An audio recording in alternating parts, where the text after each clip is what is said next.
Alrighty. Welcome back to a little quick cast for you children out there. I am your lovable, cutesy host, Sterling Silver. Hey, how you doing? I am joined today with an amazing little guest here. Kamen Rider Suitor, also John Lamy. Who are you? I'm just a dude that really loves Japanese shit.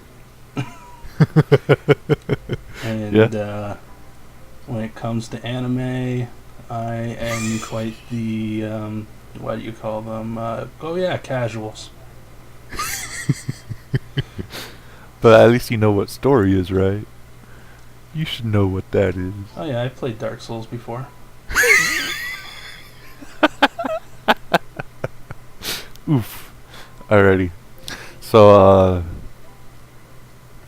let's see here. How should we start this? Previously, we've been doing a little series review, each episode by when it came out, but we kind of got lost and sidetracked for a little bit because of things coming up throughout the podcasts. But Darling in the Franxx is certainly an anime that we've been trying to be reviewing on the fly, but things come up, cough cough. But yeah, we are going to be doing a little quick through from episode 6 to episode 10. Is there anything you want to add, Mr. Drone? Well, I guess this could be like a timestamp of when, like just because I'm now working, a stamp for people to be like, oh, I remember when he talked about this, and then I say, well, now I'm on this episode of One Piece. They'll be like, my God, he's been gone for long. So currently, the episode that I'm on is the one where all the pink bees are like forming messages to all the little people.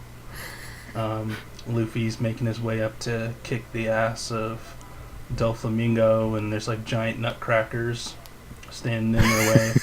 And Frankie's getting suplexed by Senior Pink. Oh boy. So that's where I'm at. So next time I talk about One Piece, you can go, my God, he's been gone a while, or really, you're still only at that part of One Piece. Other than that, I don't have much to talk about. I mean, like Lupin, I guess, just because I'm the Toku guy, Lupin Ranger is going good. Last episode was enjoyable, so people want to check that out, then go ahead. It's pretty good. So let's. Is it pretty much commonplace in the world of the Sentai stuff, or is it like something a little bit different? Because it kind of feels like it might be and it might not be. Yeah, I mean, it's got different elements. Like you have the two teams actually facing off against each other, which is new. Oh yeah, that's right. And you of course have like two teams this time around. And then one really odd thing. I mean, it's gonna sound racist, no matter the way I put it, because it's Japan. Gasp. But the leader of the police squad is a black American guy. But he knows Japanese, so he's speaking Japanese. But when you just watch it, you can't help but going like, "Yep," because you're expecting like their boss to be this kind of older Japanese guy, like they normally are, or some funny Japanese guy. But no, just. So is he actually American, or is he just like a Japanese guy and who's just happens to be black? No. When I believe I quickly looked up his info because I was just like, okay, I'm a little bit curious. And it said that he was born in America. Aye. So hell, good for him if he can actually land a role in Toku, because Japan doesn't exactly like putting foreigners in their TV shows. They'll let you get their coffee for them, but they won't let you actually perform in the show. Unless you're fighting against them. Yeah. Or have a little scene from America in the White House of some sort. Yeah, that's right. Now to something that I don't have too much commentary on, and that's non-One Piece anime. So, alright. So, last we left off was, I think, episode 4, but I believe we might have gone through episode 5, but I don't know. But to get you children up, pretty much some things happened in which, oh geez, Hero is going to be piloting with 02 for a third time? Isn't that going to kill him? Gasp. And then title card. So it's alright. Well, I mean, it's just like, isn't this form of Ultra Instinct gonna kill Goku if he uses it again? Third time using it. Yep. So episode 6 starts off pretty basic, but also without any kind of opening, which is fine by me. It's one of them like, okay, here's your episode, boys.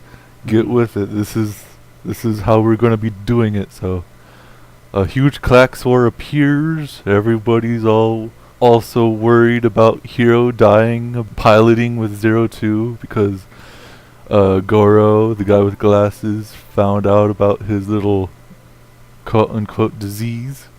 He's like, jeez. And Ichigo, the girl who actually kind of likes Hero, tries to profess her love to him, but gets blocked by 02 at all times, which is A+, awesome. And Squad 26, the squad that just shows up out of nowhere, kind of shows how everything gets done. It pretty much makes the entire team that we're following look like noobs, extremely, even though that they're supposed to be like the tippity top of the whole thing, which is weird, but whatever. I guess Japan has been going away from Mary Sue's, but I don't know. Feels like it. I mean, it's basically the rest of the crew. It's like everyone's Usopp in that group. Yep. And pretty much Hero gets down to the disease again, and then it's just making him not work through that little area, and it's just like, oh man, is he gonna die? Ooh, I didn't see no opening title card, he might die. And but nope, everything is totes okay 100%. And with the power of friendship, they can defeat a CG monster and defeat it with an Evangelion wing cameo. And that's pretty much kind of how it is. What I thought about this episode was that with my gripes from 1 to episode 5, the animation felt like very unnecessary for over-the-top places that really didn't need it. In here, in this particular episode 6, it was all action and all that Cracker Jacks, and it felt appropriate to have over-the-top animation for those over-the-top pieces, and I felt like it was fine. What do you have anything on episode 6 that you want to talk about? Any insights? We'll see. All this stuff's gonna be very hard because I don't really watch like mecha anime. Yeah. In fact, really technically, I don't watch anime. Uh-huh. Because as some of the what do we call them, purist out there, anime purist. Yeah. I'm a shonen boy, so all my tastes are trash. Well, a lot of them are pretty good. Yeah. But they're just a little bit too long for some people, you know. like I said, and not even just with this episode, but you'll find like a lot of the episodes, as we pointed out, everyone else is Usopp. There's no Zoros, there's no Nico Robins, there's no Frankies, there's no Choppers. It's like you have two tiers of characters in this anime.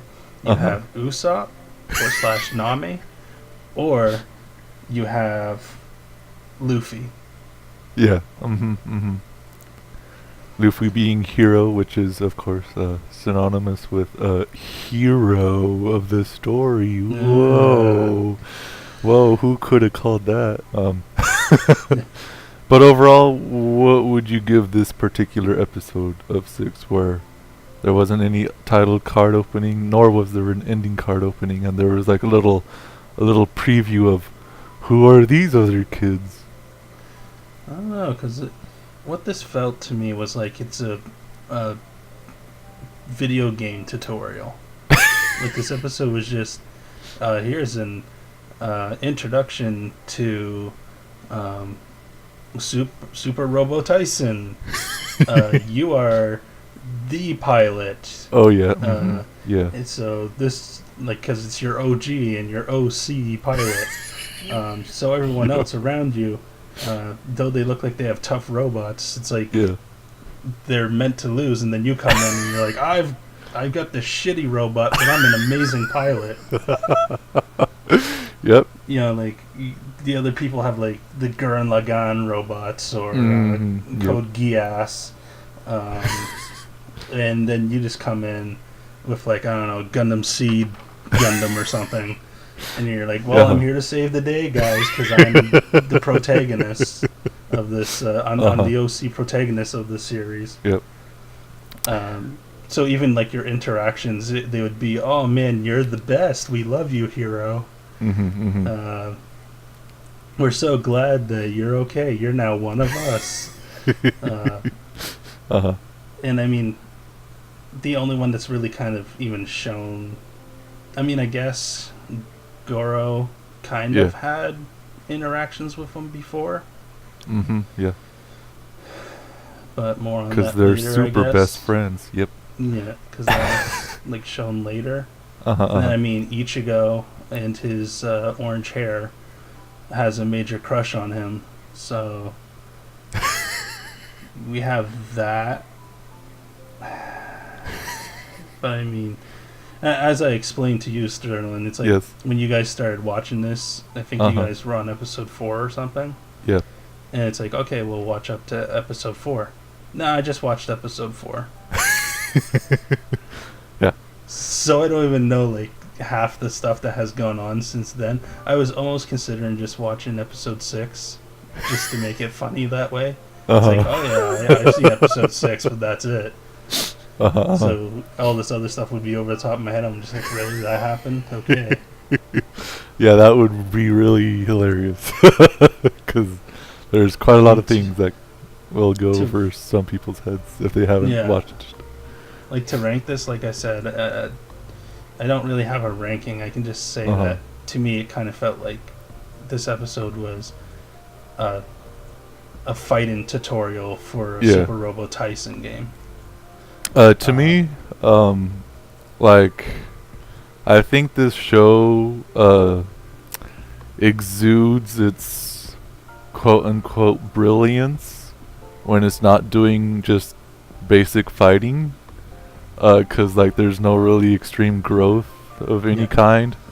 And with 6, even though that there was, like, pretty much 90% just fighting, like that little 10% in there that was thrown in, like it felt like okay and balanced in a way. So I didn't really extremely give this a harsh number. Like if I was really thinking about it, I would probably give this a generous 7 out of 10. But like nothing more than that. And like if I was like in a bad day, probably a 6. But I think I'll put it at a 7 right now. I guess another critique that I'd have for this one in particular is like near the end there. I mean, obviously these are going to have spoilers because we're talking about the episode, for God's sake. But, you know, what's her name? It's 02, is it? 02, the pink-haired one? Yeah. Yeah. So she's there in her, bloodborne beast state as she's clawing around, just trying to live or whatever, and kill the creature, the robots. And Hero's like, okay, well, I'm dead now. I'm in the hunter's dream. I'm happy with where I am now. Because it's better than being in the world of Demon Souls, so I'm in the painted world from the Dark Souls 3 DLC. I'm good with it. But it was weird to me. Yeah. Because the one reason why he lives and powers up and becomes God Oops up. Now we've already called him Luffy, so he'd be like, Gong Luffy or whatever the fuck the new form is. I think Wolf Luffy's the new thing. Oh, wow. So he reaches his ultra instinct by just saying he wants to be her wings. Yep, yeah, What's this Gundam Seed bullshit? Yeah, that's all like... I'm getting is like flashbacks of that That's one of the... Gundam series I watched where the dude was like an angel and lifted this girl out of some like cliff or something. I'm just like, Jesus. Yeah, I kind of forgot all about that, but yeah, that's kind of why I have it at a 7. I'm like, why did I have that at a 7? Oh yeah, that's right, because of that whole thing of like, oh, I'm gonna say these words that are coming out of my mouth, and then all of a sudden, all that disease regresses back to like 0. I'm like, okay, this is a little bit too much for me, but okay, I'll stand with my disbelief in the corner somewhere else. Yeah, but I mean, like, think about when people activate their new forms. Goku turned Super Saiyan because Krillin got, his best friend Krillin got blown up. Yep. His friend was threatened to be, or his son was threatened to be killed. Frieza was gonna blow up Namek and shit. You have, like, Yoa Sakura. He has to deal with a lot of shit before he gets his next shaman form. Yeah. And then in the end, like, when you have the big epic anime moment, it's everyone lending him his energy as if he was Goku using the spirit bomb. Yep. But it was to save the world. Those are high stakes. Yeah. Luffy, when he got his gear second, it was to protect his friends and, of course, to save Nico Robin. What's another example? See, I don't really know. Deku. I mean, Deku kind of just... I mean, there's one with Hunter x Hunter, but that's like an extreme spoiler for everything, so I wouldn't really want to go say that. But like... Yusuke Urameshi, he, that's his right. forms often by friendship as well. By saying, by realizing Genkai that he's like, I'm gonna die, so... And then he's like, oh, well, new form activate then. Yep. But then this one's just... I want to be her wings. Yeah. So, alright. Last time I heard something that stupid for a reason to beat someone, it was like... what's it called? God Hunter or something? God Hunter? Or... God Slayer? God Killer? They beat the main... it was not friend. They don't use friendship. They don't use love. They use like courage or something. And they're just like, oh yeah, now I feel more courageous, so I can punch this giant face and kill him. It's like God Eater or something. God Eater, yeah, there you go. Soul Eater or something. Soul Eater? Is it an anime or a game? Yeah, it's an anime. Soul Eater, I believe. And I was just, when I heard that from a friend, I was like, so you're telling a joke right now? Or is this legit? Ooh boy. Because he explained it in the way it's like, the character just had to believe he could beat the main villain. Like, that was his second wind. I was just like, okay, use this stupid thing in other anime, because it's just ridiculous. Like, Oh yeah, Goku can now beat Jiren because he believes now that he can beat Jiren. Yep. So I mean, that's where I stand at this. This It episode felt like a video game tutorial to me, and the reason for entering his new form, quote unquote, or recovering, is because he just decided he likes her, basically. Alrighty. It's like, oh, wait a minute, I like you. I don't want you to get hurt. Okay, we're good. So on to the next episode. Before that, what, pray I tell, is your stance on beach vacation episodes in any kind of media? Because Every anime needs one. Because, the artists have to show off their characters in, more skimpy looking gear. So just showing that they can draw their characters in bikinis, no matter if they're underage or not. oh boy. So But I do know, yes, every series basically kind of needs like a beach episode. So with episode 7, here comes a beach vacation episode. Oh my god. After that whole intense situation that 6 brought us, 7's all like, yo, let's bring it down low to the floor. Or to the sand and water. And have everybody in really weird bikinis and just have the male characters just have shorts on. Like, okay, that makes sense. Dumb, just tropey beach antics go all around this episode. There's like, oh, kisses. Do you know what kisses are? Tell us what kisses just are. Discovering puberty now. But then in like the middle of this, they find an abandoned city and are flabbergasted by it, kind of, because they're all like, hey, what's this?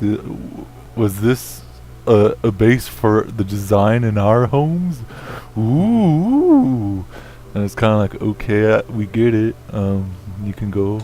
But then, like, one little thing that I was like, that's actually pretty cool for like a little side thing. Kokoro, the blondish, grayish-haired girl, finds a book about childbirth.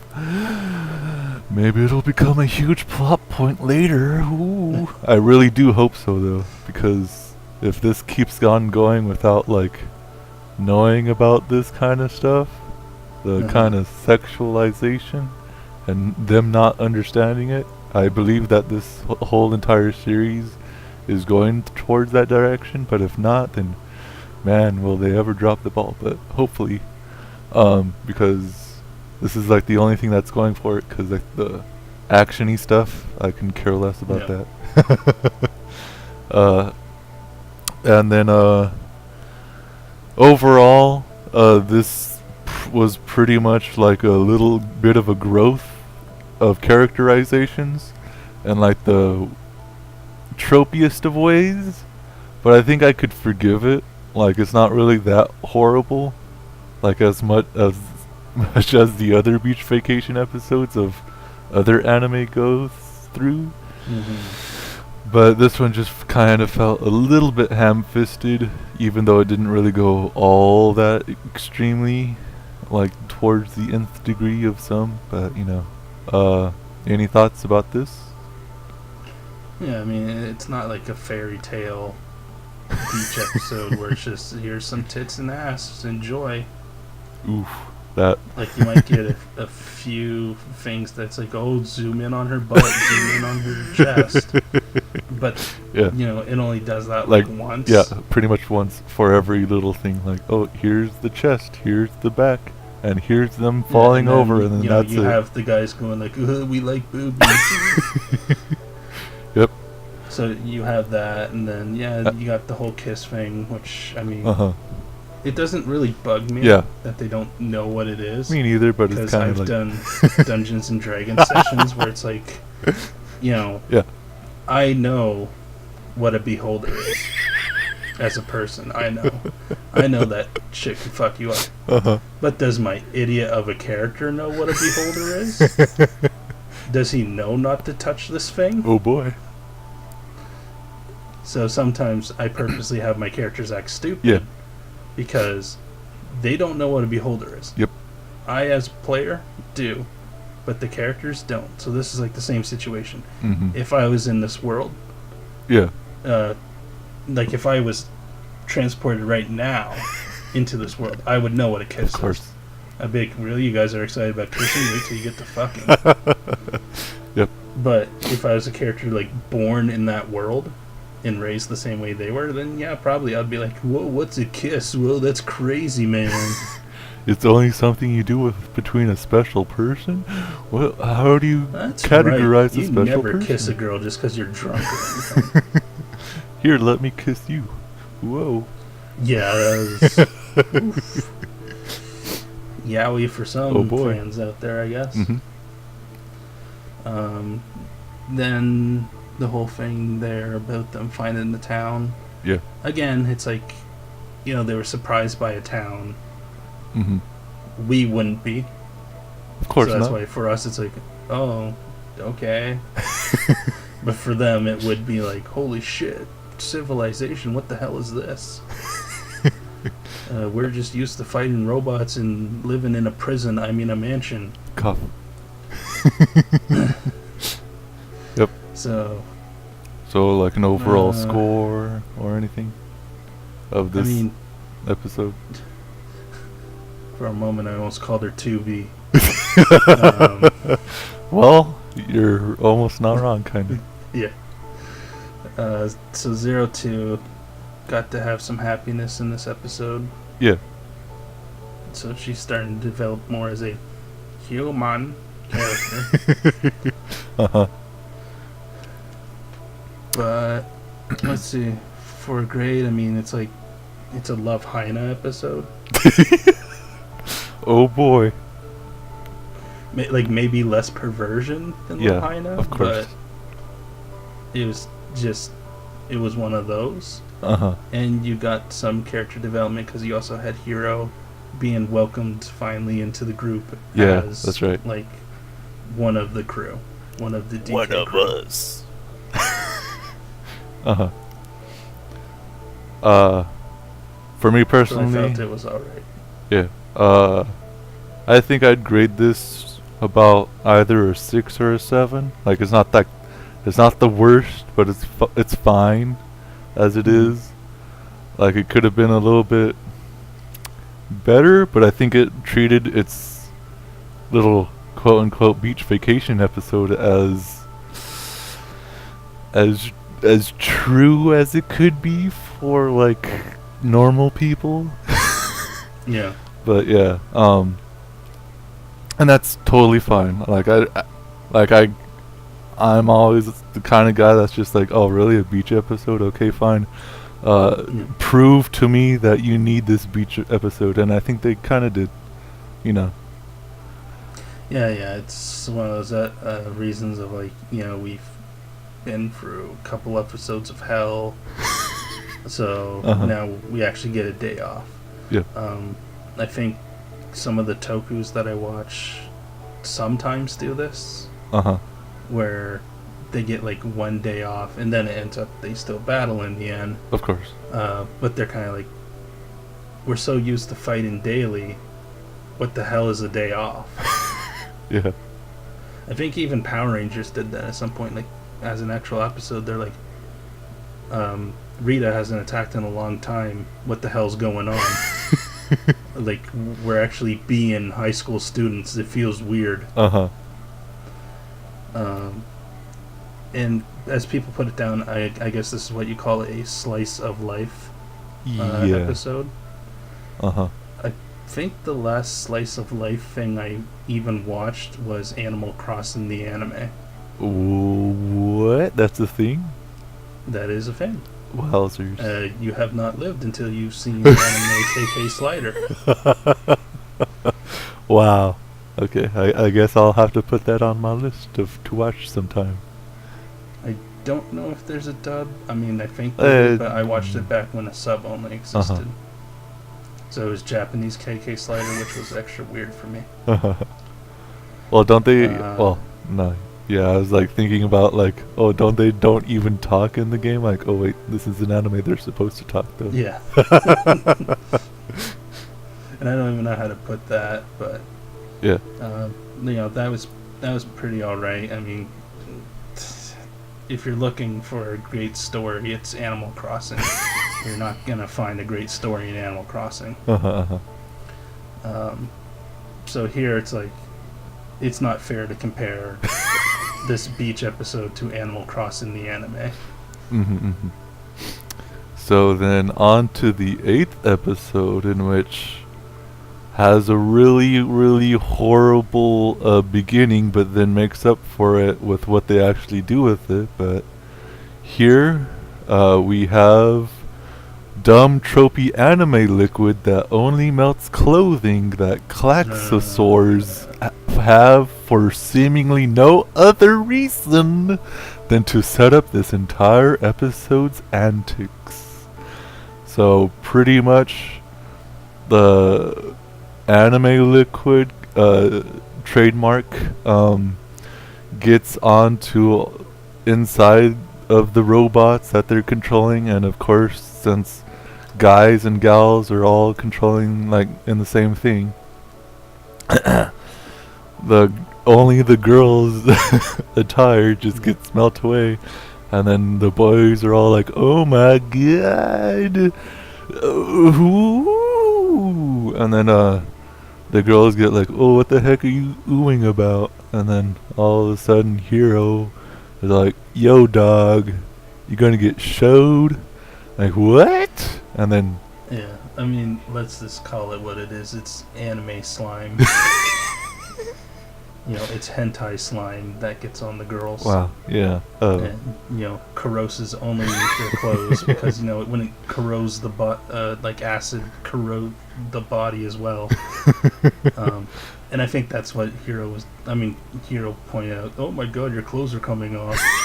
But, like, if I was in that situation, I'd be like, holy shit, like, your skin might melt. Exactly, me too. I'm like, what the heck? Because, that just makes them seem like perverts, that they were only caring about the fact that the clothes were coming off. You could have just said, "I don't want your skin getting burnt." Like, are you okay? Like, it's not burning your skin at all? Yep. Apparently they can't really... It was, "Oh my god, your ass is showing." So yeah, this all sets up for the girls to be like, "Hey, we ain't gonna take this from these boys no more. Let's separate ourselves," and because we don't dislike being ogled at every which way, and so they have this whole entire like another slice of life episode of, "Hey, you stay on your side of the mansion, and we'll stay on our side of the mansion." And then it's like when I went to a boys and girls club, and the girls all ran to the washroom because they're like, "No boys allowed in here." And then us guys just went in anyways. Oh boy. Because we were just like, fuck the rules. And then they all like hid in the friggin' stalls and stuff. And then we're like, "Stop being so childish." Oh boy. And then that day it was pretty much, "There's an invisible line, don't cross the line." And then us guys were like, "Fine, at least we got the side of the video games." So yeah, like pretty much what this all went down was, "Oh, hey, let's have some antics of, let's have these boys just use the water fountain because that side doesn't have the latrines and all that crackerjacks, and all the bathrooms and all that crack." Like, "Oh jeez, oh you boys." And then the boys are all like, "Yo, we're gonna take over this eatery area," and "Oh well, you want to call it off? No? Okay, we're gonna be eating all this stuff. Boo-hoo for you." And apparently, for some reason, they never really ever, I guess, traversed this whole entire mansion. because they find some doors that are locked off or like taped off. Like, oh, don't go over here. Don't look at this plot device just yet. And like, oh, it's geez. the whole persona. Oh, hey, Minato, we don't have any guy dorms left, so here's the girls' one. You can never see the guys' dorm in like Persona. Unless you can, and I don't remember. Well, which Persona? Persona 3. Persona 3? They all live in a co-ed dorm, don't they? And they live on the second floor, which is the guys, and then the third floor is the girls, right? I can't remember. But I remember like that line in particular. It's like, you're gonna have to be in the girls' dorm, Minato, and they're like, what? Yeah. So, yeah, pretty much, they do all this stuff. They have a fun back-to-back thing of, oh, hey, you girls, and oh, hey, you boys. And then they're all like, hey, wait a minute, 02 isn't joining us. She's still out there making some love signals to the hero of the story, quote-unquote hero. And they're like, hey, we should get her into our group and say no to boys. But then she's like, okay, fine. If you're going to play like that, I'll play this other way. So then there's this whole thing of, hey boys, the girls are already done with their restroom, whatever, bath thing. And then, oh, sorry, they weren't. And then they take the clothes and blah blah blah, all that stuff happens. Yada yada yada. Anime tropiness happens. And 02 is just having some more fun, which is pretty cool. And all of a sudden, Kokoro, the blonde girl, gray-haired girl, it's really hard for me to pick either or, but yeah, the one who had the baby book that she found in that 7th episode. Ooh boy. Slash most matured body. If you want to call it anime tropes for that. Yep. And that's why she's the bits of the group. She's the motherly one, 'cause of course she is. So she's like, yo, hey, isn't it fine for boys to be like that, and we girls just gotta stick with it? And then like a side by side of the boys are all like, hey, aren't the boys supposed to be like that and the girls supposed to be like that, and it's fine to be different as long as we're together. And they come to an agreement, and then Miku, the one who decided all this of separating themselves, like, oh wait, Miko can't be found anywhere. And then they find her in like the taped off area, and then lo and behold, that taped off area was what? The previous team that all got killed? Ooh. And they they learn about their finite lives. Ooh. Yeah. Which is fine, and then they all make up. They're like, okay, fine. Oh, don't ogle me so much. It's like, okay, fine. Oh, but I guess you're not gonna stick to it because I'm too cute for you. Like, oh, of course. Yeah, exactly. Of course. And that's pretty much like the whole entire episode.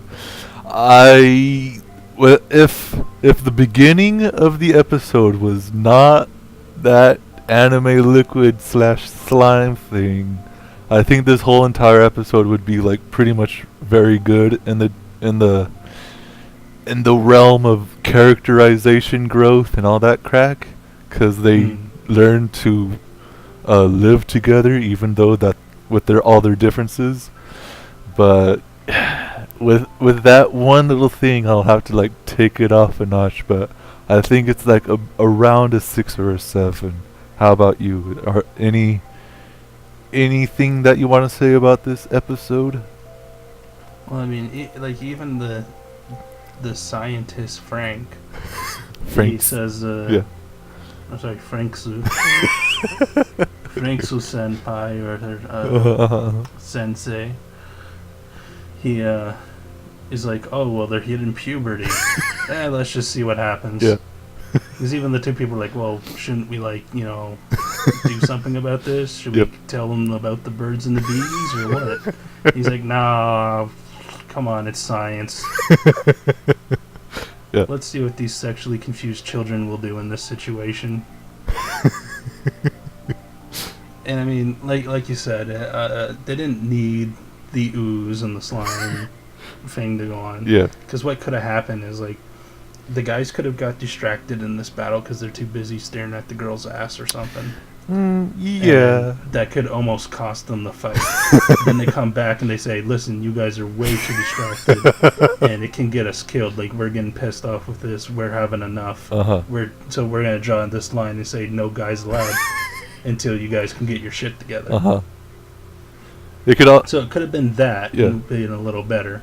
But no, it's anime ooze dissolved their clothes. You guys are perverts. It could have also started with them not even fighting and just them just in the dorms of their mansion, and then something happens where they're like, oh geez, these boys saw us changing or something like that. Yeah. And they're like, oh hey, we're going to be staying here for a little second to get a little peek at you. And like, no way. And then they're going to be separated. Like, that at least would have been like, okay, that's fine. It doesn't really... It steps into the anime tropiness a little bit more, Mm-hmm. but it's not as much as the freaking liquid that dissolves clothes. So Just have one of the boys pull off the old Joseph Joestar of nice. yep, incest. It's nice. The thing that I did find sort of funny though was when the guys came back from swimming in the lake. Yeah. And the girls are just like, oh, why don't you put your clothes on? Like, why are you in your underwear? And the guys are like, well, this is our side. We do whatever we want. I'm just like, yeah, at about that age, us guys pretty much were like that. Yeah, pretty much, yep. It's like the clubhouse where no girls are allowed. It's like, we can do whatever we want. If we want to, pick each other's nose, we can. If we, want to piss off the side of the treehouse, we can. Yep. If we want to just wear our underwear, we can. So, when you're at that age, that is the way you're like. So I was just like, okay, yeah. Mm-hmm. That's pretty funny that they did that. So any grading that you want to give this of any sort?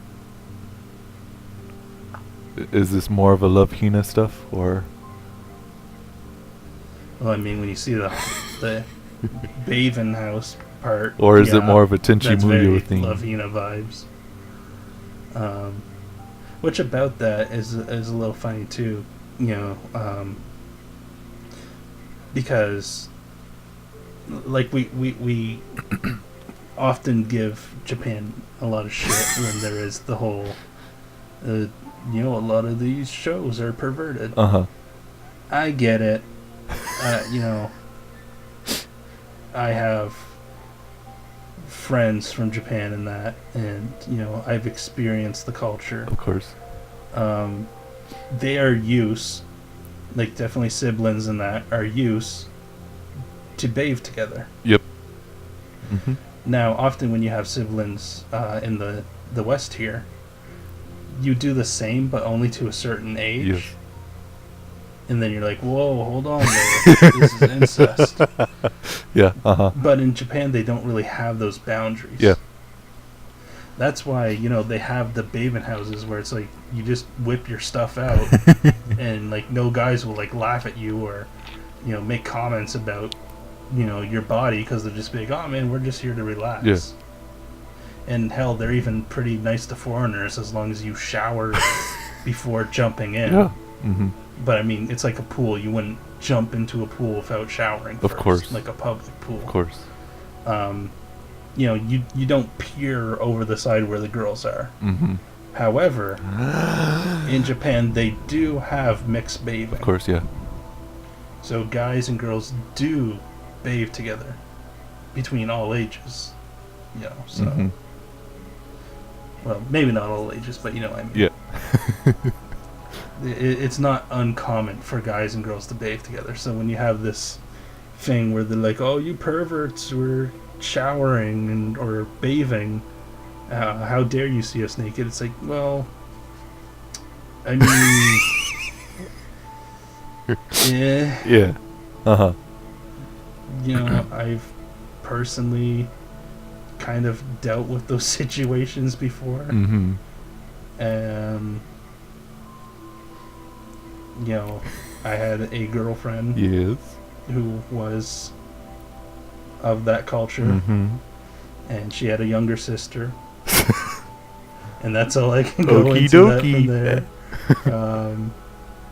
But you know, stuff happens, but I didn't get blamed for it. It was just like,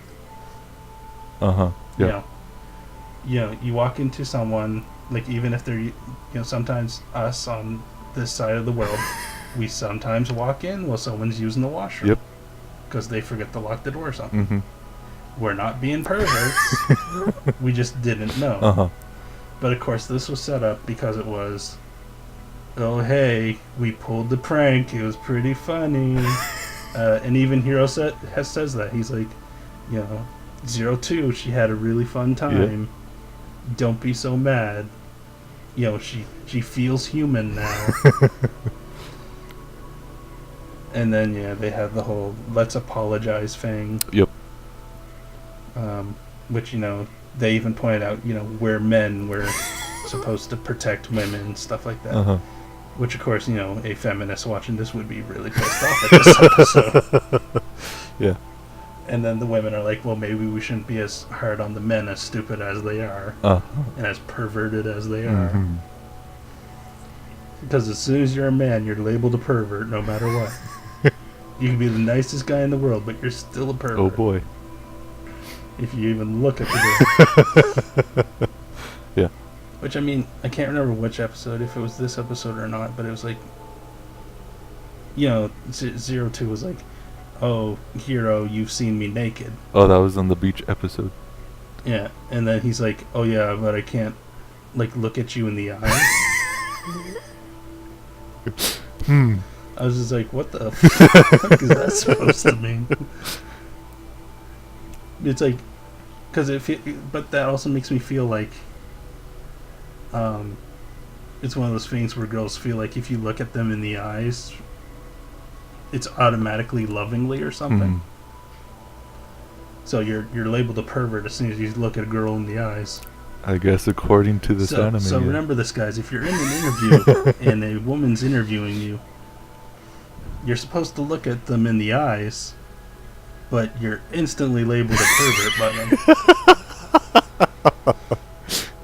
them. So scoring, I mean, I guess I'd just say it's kind of one of those. Yes. Characters are having fun. Yeah. But then, we got to that dark part where it's like, the team before us. Like, I kind of hated how they couldn't put the 2 and 2 kit together for a while, though. It was like, what could this place be? It's like, it looks like a fucking room. Yep. And then they're like, oh, what's this picture? Who could these people be? It's like, what? Why aren't they here now? It's like, because they're fucking dead. There's a reason why the sign says keep out, and the reason why you guys are the second team is because the first one fucking died. Yep. So, but, I mean, you'll have to refresh me on this. Even though I watched it today, but you watched it even sooner than I did. Didn't they mention something like we have to get closer so that this doesn't happen to us? Like we have to get to know each other better. It was pretty much along the lines of, oh, you should probably get to know each other more because your lives are kind of finite and you don't really know when you'll die, either sooner or later. And that's what 02 said as she was walking out of the girls' thing. Because what it seemed like to me was when they looked at the picture, they're like, what it seemed like it was saying to me, anyways, was, oh yeah, these people don't look as close as we could be, so that's why they fucking died. Because they didn't want to become friends. Oh wow. Yeah. That's like the vibe that I got. Like, okay, so that's why you got to become friendlier. Huh? Oh boy, yeah. Because you don't want to end up like these kids. So, on to the next episode, which you kind of didn't watch, but I'll just go over it a little bit. It's probably one of the best episodes so far, because we haven't gotten to the 10th one yet. But in terms of building up a character, this 9th episode built up Goro and Ichigo. Well, moreover than Goro. I mean, moreover towards Goro, the guy with the glasses. I think I saw some of it, because isn't this the one where they got like presents at the start? Okay, so yeah, I saw some of it. It's just it kind of messed up near the end of it. And as you said, the team gets presents like once every year, like Christmas from Papa, and or a birthday. and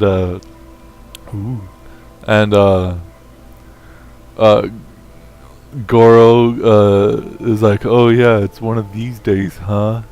And then he gets reminded, like, way back when he was all like, hey, I like Ichigo a lot. And, oh, hey, Hiro said something about her hair getting in her face. Maybe I'll get her a little present, a little hair clip, so that I can give it to her at, like, around the age of 5 or 6 or 7 or whatever, when he's reminiscing. And then all of a sudden he's like, oh, yeah, I got the little hair clip I got from Papa's presents. I'll give it to Ichigo. And then he sees Hiro giving Ichigo the same type of hair clip to her, and like, oh no, I guess I'll Captain. I guess I'll keep this hair clip in my pocket for at least 9-ish, or maybe less than that, like maybe 4, 7, I don't know, at least until this time. And he's like, oh hey, I still have that hair clip in my pocket or whatever. I'm like, okay. But then it goes on towards like him always feeling left out, and like, oh, I could just do things my own way. And like, even though like Hiro's my super best friend and I'm partnered with Ichigo, I can totally see why Ichigo loves you, Hiro. And then Hiro's like, oh, what, really? She likes me like that? Oh, that's the first I heard about that. Ooh. And then he's like, oh, I guess you didn't really look at her that way, I guess. Well. And then he's like, you dense. And like it goes on towards like Goro like accepting, like, oh well, if this is Ichigo will always be liking him, I'll just be like, okay, that's fine, I'll let them do whatever they want. But then all of a sudden a Klaxosaur attacks, and then they're all like, okay, fine, let's get into the mindset of just fighting this Klaxosaur. Come on, Goro, you can get it together. Like, alrighty. And then they pretty much, there's like, which is really weird because like this is like a different kind of monster, because of course they all have to be different kinds of monsters, but this one's like a super duper plot point type of monster. Its design was made for plot. Because it's pretty much like, oh, one of our teammates robots got captured by the Klaxosaur. Oh, gotta me, my Goro boy, got to go in there and just protect them and throw them out of the way, and me get caught.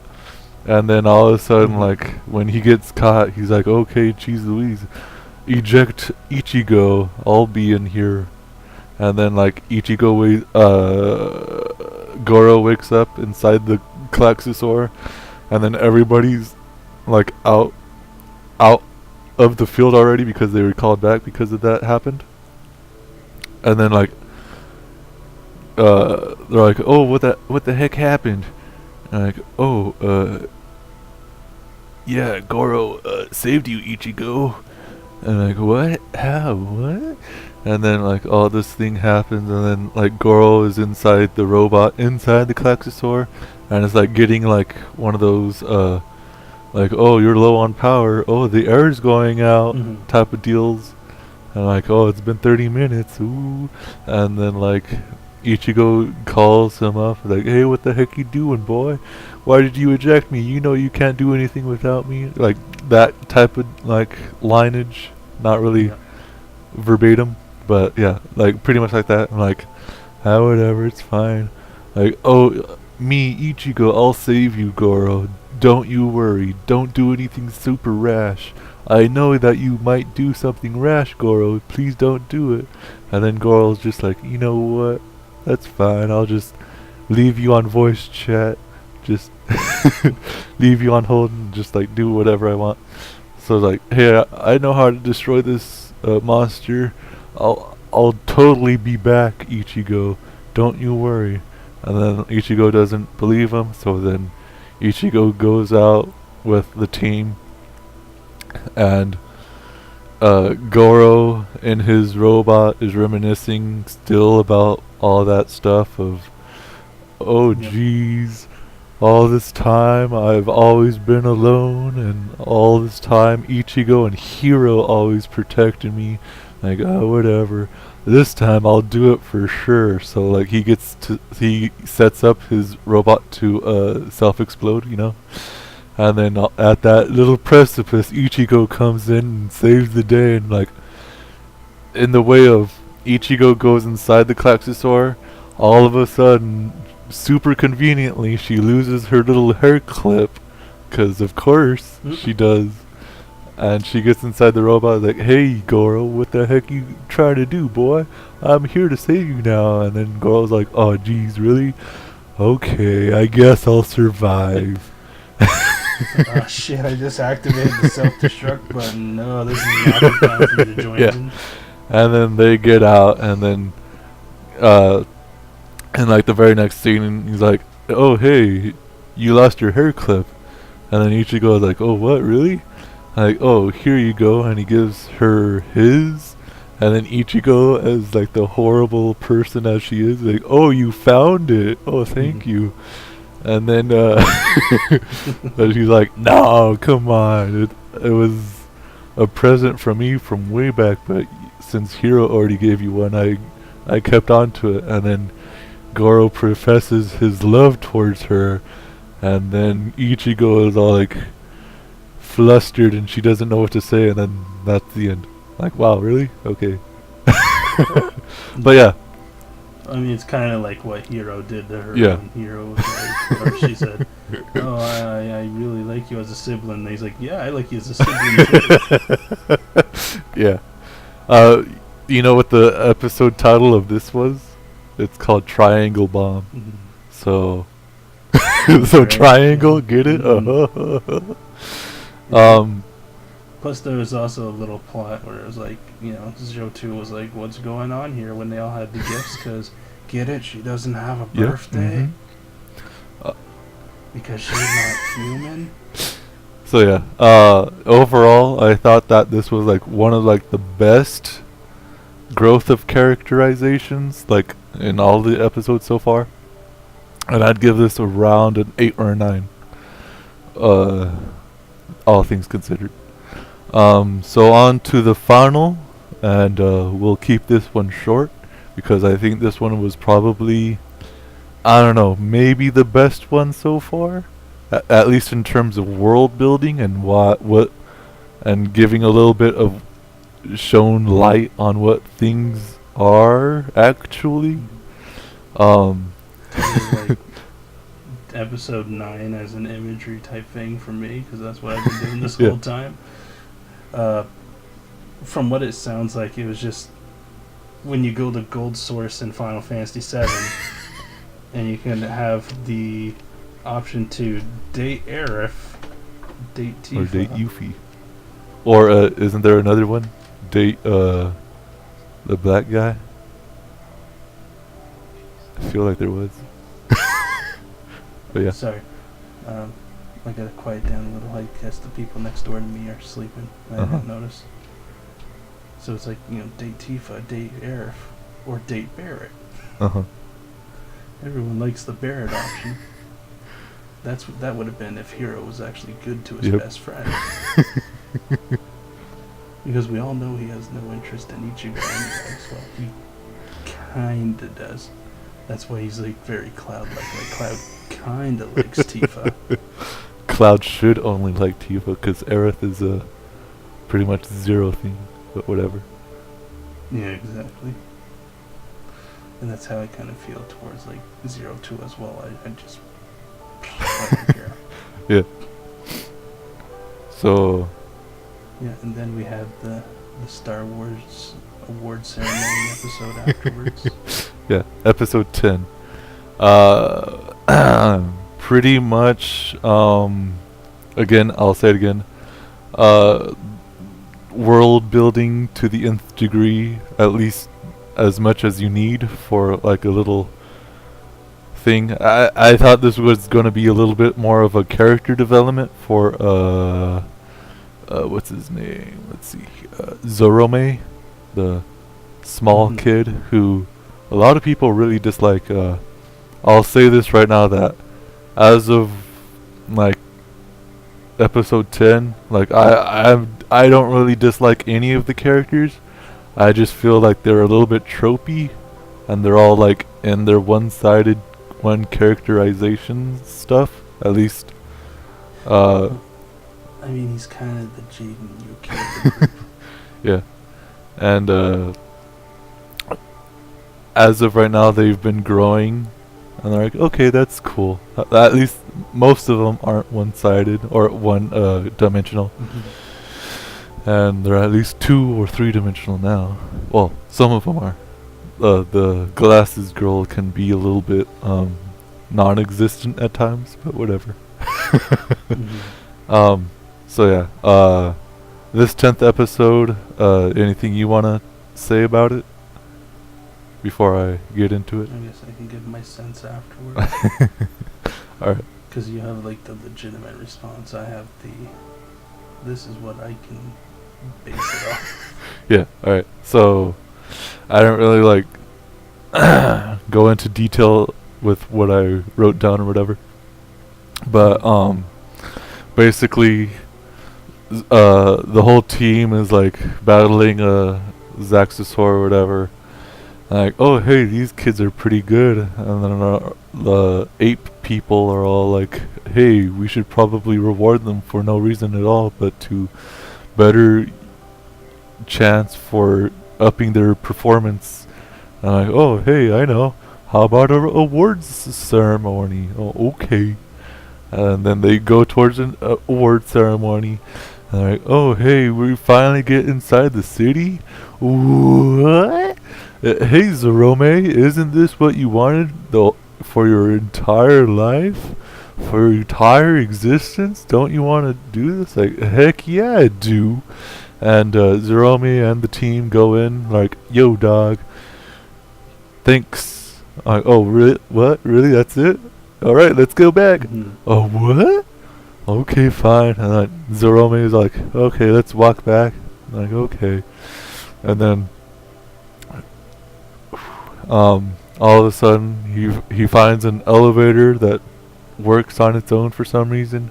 He's like, hey, I'll find my own way and look at what other people are doing. Like, oh wait, what? All these other people are like pretty much non-existent? Where are all the other people? Isn't this supposed to be super lively and whatever? And then he finds like another person, like, oh hey dog, how you doing boy? And he runs away like, what the heck? And then he sees a female person out there and like, oh whoa, hey, let me check out what this is. And then he all of a sudden drops to his death. No, just kidding. He just drops, and then he gets knocked out in front of that female person, female civilian, quote unquote.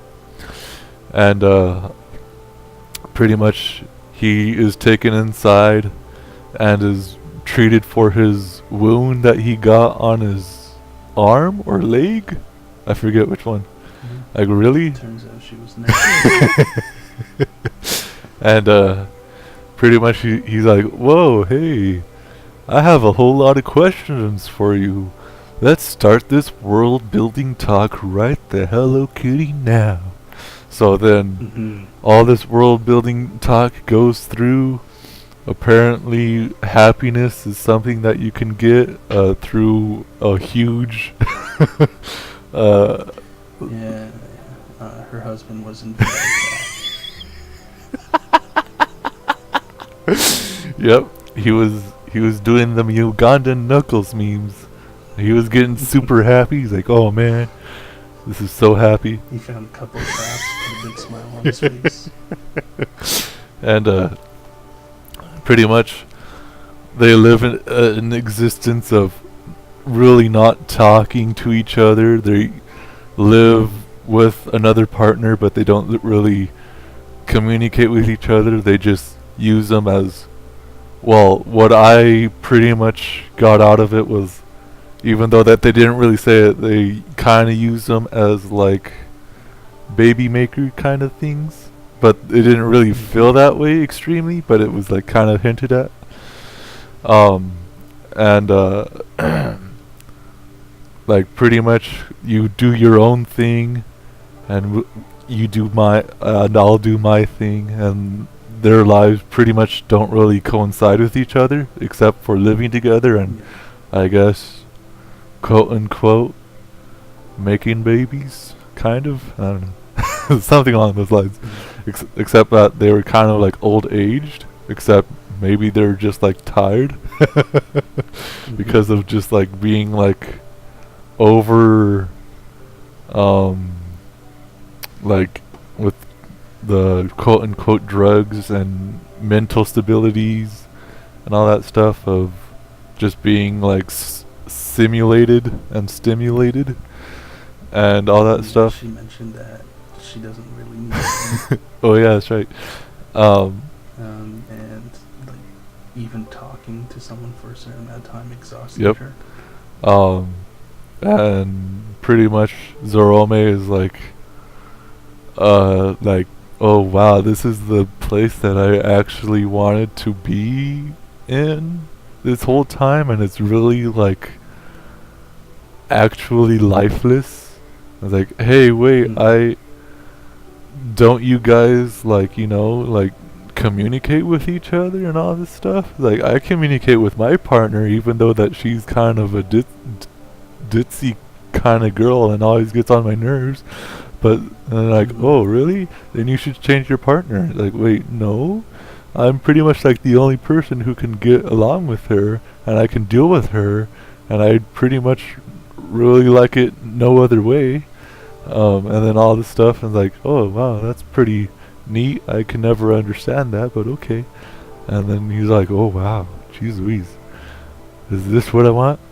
And then some tearful moments come from the entire world as they see this teared up boy realizing that he doesn't really want this, but is fine with living the way he is now. And that's pretty much the entire episode of, hey, all... He thinks that he recognizes her, but Yeah. she's just like, no. Yeah. which might be a little thing of, oh, maybe that's his mother or something along those lines, but that's a bit like going too far into it, but you know. But yeah, on a scale of mine, I would really think it would either be a 9 or a 10 for this episode, even though like I didn't really have any problems with it except for like maybe one or two things. But yeah, like when you have like episodes where there's literally no fighting and just like, yo, we're gonna be talking about this world and how it's built, and let's have a character growth segment, freaking A+, man. How about you? Any thoughts on it? This episode of Tim, the Toolman Allen was weird. of home improvement. Yeah, that's kind of what it gets like a vibe from when it comes to the actual like talking with one another. It's just like Tim talking with his neighbor about serious shit, and like when he's not, he's just he's he's doing that shit. But when it comes to actually having chats with the neighbor, like, oh well, my kids hate me, or my wife doesn't like that I enlarged her breast on the computer. Wow. Yeah. He actually has a serious chat, and that's what like this was. And I mean, still in the end, the kid was still like, I still can't wait to be an adult. Yep. Like, even though he saw the shit that goes on, he's like, oh yeah, but I'm gonna be an adult eventually. And he's like, you and I could be friends. And she's like, yeah, I don't think so. Yeah. Because she knows she's probably gonna be dead by that point. Or the other way around. Yeah. Because it was hinted at that, which is kind of a thing that by this point, like during the award ceremony, it should have clicked in that, wait a minute, these guys are not so much treating us like human beings, but like tools. Because there's like, you did a great job, here's your medal. So overall, as you've been watching these 6 through 10 episodes, what do you kind of feel from this as like a whole? Like anything in particular that you want to like comment on, or is this a series that you might be wanting to get into, or you're just like, nah, this ain't for me kind of thing? Because like for me, like this is for the most watched episode of like an anime. Because I get the memes of Gurren Lagann. I know I Kamina's cool because I listen to the internet. I know the Gundam universe through games and through memes. As for an anime, like I said, I'm very casual. So, I mean, this is supposed to be very reminiscent of like Gurren Lagann, right? Not really. Not at all. It's pretty much like an entirely different thing. Like the only thing that's the same is like, oh hey, we have mechas, and that's pretty much about it. Cause like it's like the same thing as like you're saying like, oh the sword in the strange or something like that. Oh, there's a sword in there, right? Oh, it's like kind of like Star Wars, right? Like no, not really. Sort of like that. One Piece is just Naruto level pirates.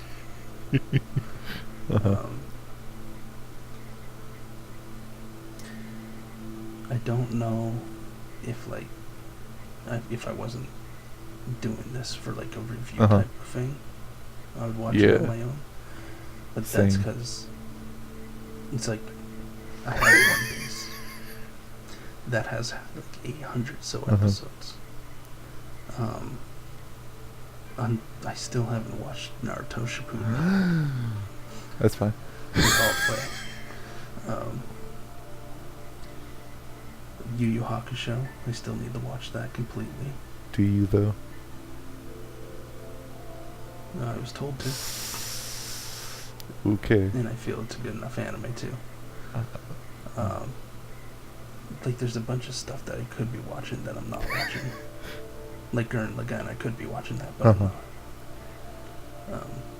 That's because my time that I actually have to watch stuff is spent on Toku, because that's just who I am.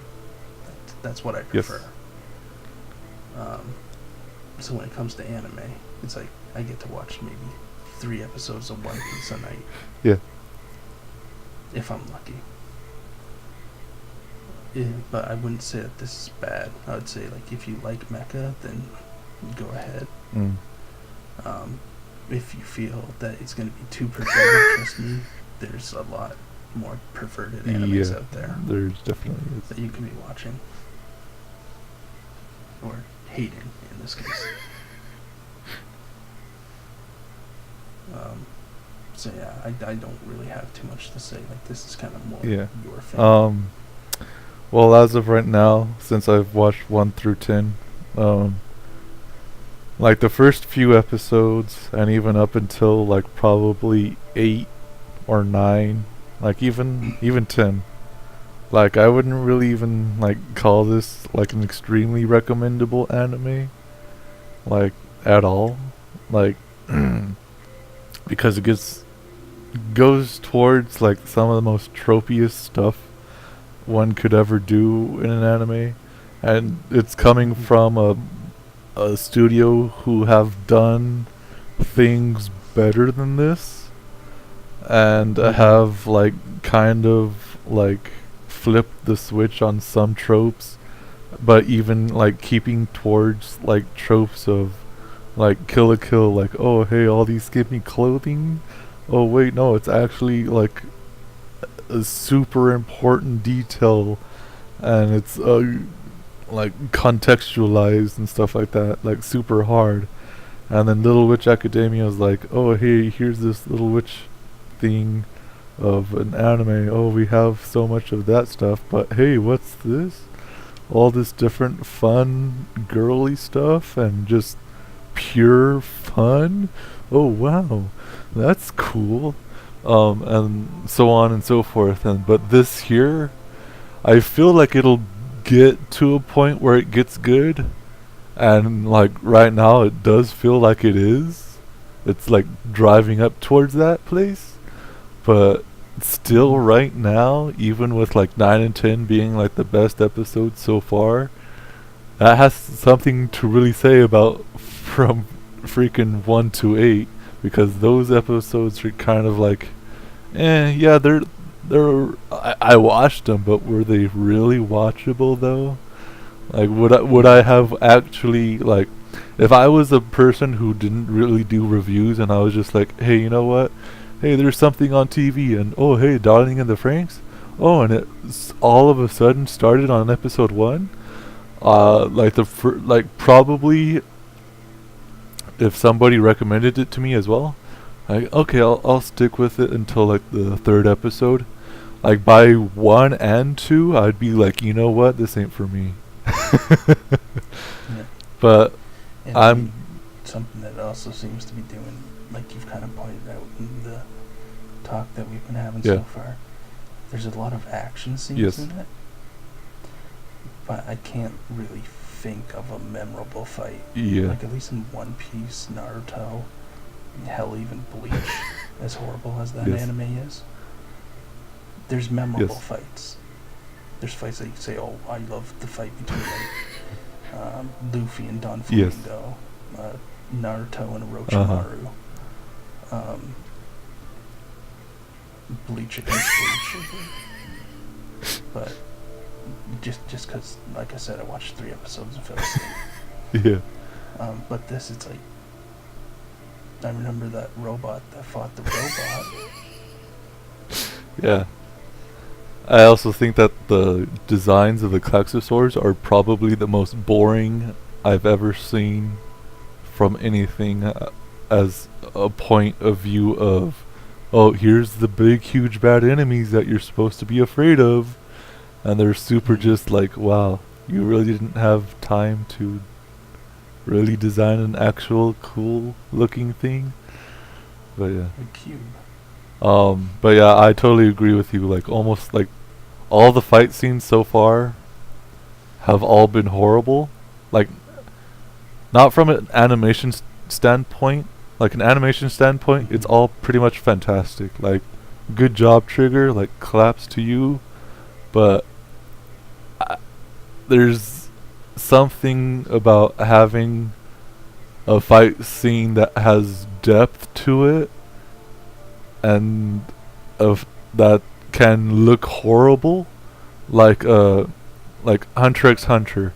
There's a fight scene in which in the 1999 version, because like the animation in that is actually kind of like not really that great.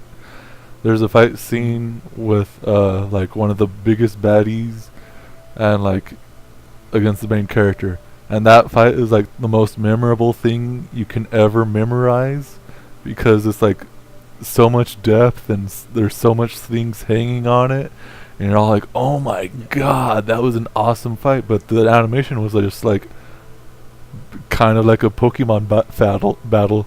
It was just like, wow, okay. But yeah, Well, I mean, when I talk about, like, you can remember the fight between Luffy and Don Flamingo, there's a reason why you can remember it. Because there's so much character building and story that goes in before Yep. the fight. He- And you can remember most his like, minions Uh-huh. even. Like, Senior Pink isn't just that guy that dresses like a baby. yeah, Like, you don't get to learn too much about him, but he does have, like, he's hard-boiled. Yeah. You know that he actually respects Frankie to a point. So, I mean, Yeah. as little as that as little as that is, it's more than just, I want to beat these Yeah. robots because. like it's pretty much in the same wavelength of when you're a kid and you're like having your two action figures together and you're like, oh, I don't really know how to use fight moves, so I'll just bang them together and then that's how they fight. This is pretty much like the same exact kind of way, like, oh, these artists and animators are like, hey, we'll animate this super cool, but it just feels like it's coming off like, oh, these guys are just like having one in the other hand and another in the other hand, and they're just like clinging to them together, and like, oh, look at this is super cool, and there's like nothing like around it. And I believe that it also goes towards that, yeah, they're just fighting an entity, and that's it. Like, they're just fighting something, like, and that's kind of like, yeah, I can get why, like, you can defend that like that. Like, yeah, they're just fighting an entity, but wait until they fight actual people, though. I'm just like, yeah. Exactly. Like, once they find their being used as tools. Yeah. Or we even saw that there's like another Uh-huh. team, so maybe they'll have to fight another Yep. team. So, any last words you want to? Yeah. It's a. Well, I just want to bring Yeah. up the point of the whole. Like I said, Luffy's fighting Don Flamingo because of all the bad shit Don Yeah. Flamingo did. And, Don Flamingo has a background Mhm. and stuff. What are our three main reasons for fighting the robots right now? Because you gotta protect the people. That's it. Well, not even that. It's like, 02. Oh yeah. Because. Oh yeah, that's right. I want to fight monsters Um, because I want to fight monsters. Because I'm a monster. Maybe. Uh-huh. Number 2. Papa said, eat the monsters. Uh-huh. And number 3, I want to be your wings.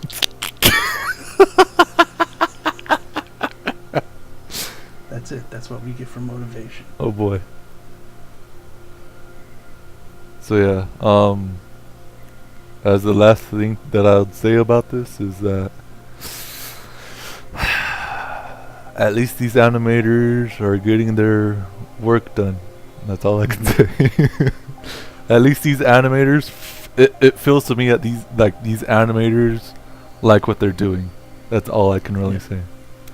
The writers and stuff like that, they can be like, they can work a little bit more on some things. But as of right now, I think it's okay. But you wouldn't get a recommendation from me. That's pretty much about it. So, is there anything you're looking forward to, John, this upcoming weeks?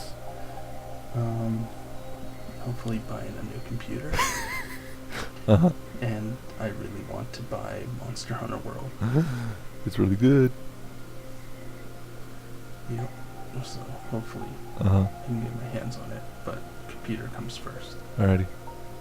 And I'll have to get you to sign out after, or sign us off after you tell me what you're excited for, because I can't scream what we do at the end. Okay, that's fine. Because someone right next to my room sleeping. Well, what I'm looking forward to, wow,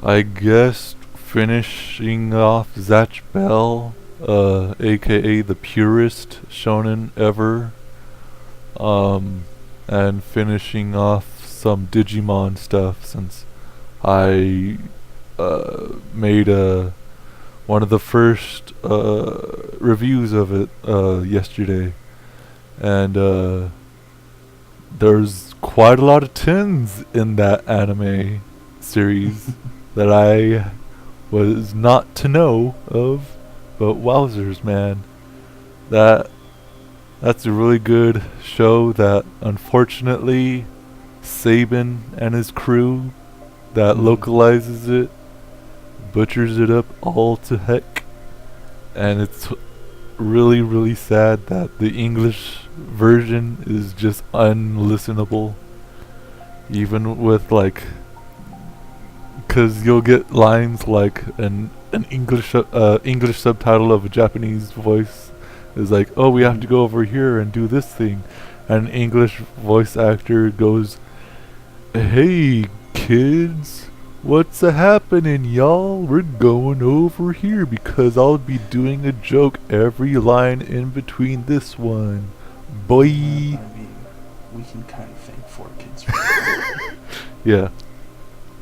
So, with that, I guess I'll just say goodbye, kids. See you next podcast. Bye-bye. Hopefully I can make it. See you.